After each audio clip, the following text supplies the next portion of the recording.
कहा कि मैं कभी किसी को दर्शन नहीं दूंगा, मैं अपने वास्तविक रूप में कभी नहीं आऊंगा, तो मेरा भेद मत बताना और सारे संसार को संभाल।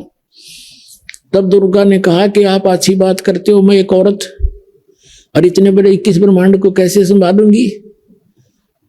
अब मैं फंस गई, आपके कितने नाच नचाले, तो कैसे संभाल पाऊंगी मैं। तब उसने कहा था कि तू चिंता मत कर, सब कुछ मैं करूंगा, पर करूंगा गुप्त रूप से, किसी को पता नहीं लगने दूंगा। आकाशवाणी की इस काल ने कि दुर्गा इनका विवाह कर।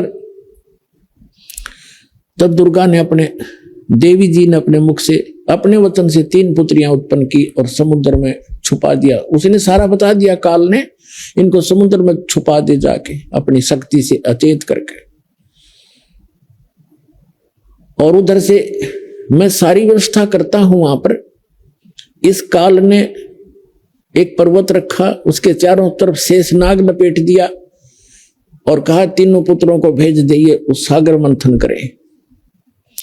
अब तीनों वहां पर गए। दुर्गा ने बता दिया कि जाओ सागर मंथन करो, वहां सारी व्यवस्था मिलेगी। इन्होंने जो ही वो पकड़ के लाए, तो कब बहाना था, अपने आप घूम रहा था, सारा कुछ बहाना था। तो उसमें से 3 लड़कियां निकली। दुर्गा ने कहा था कि जो भी वस्तु निकले उसकी पहचान रखना, अलग अलग लाना। जो प्रथम निकले, द्वितीय निकले, तृतीय निकले, उनको याद रखना कौन सी पहले, कौन सी दूसरी, कौन सी वस्तु तीसरी बार है। तो 3 लड़कियां आई, वो फंक्शन अपने आप बंद हो गया, नहीं चला। वो समझ गए कि बस यही मिलना था। वापस आ गए, अलग अलग लड़कियों को साथ लेकर के मां से बताया कि ये प्रथम निकली थी, ये द्वितीय निकली थी, ये तृतीय निकली थी। इसी प्रकार इन तीनों पुत्रों का जन्म हुआ था। प्रथम ब्रह्मा का हुआ था, दूसरा विष्णु का हुआ था, दुर्गा और इस काल के संयोग से, और तीसरा शंकर का हुआ था। तब दुर्गा ने कहा कि जो प्रथम निकली थी उसका नाम सावित्री रखा और ब्रह्मा से विवाह कर दिया। वहां कोई बारात नहीं थी उस समय। पुण्यात्माओं कुछ ध्यान देना दास के वचनों पर।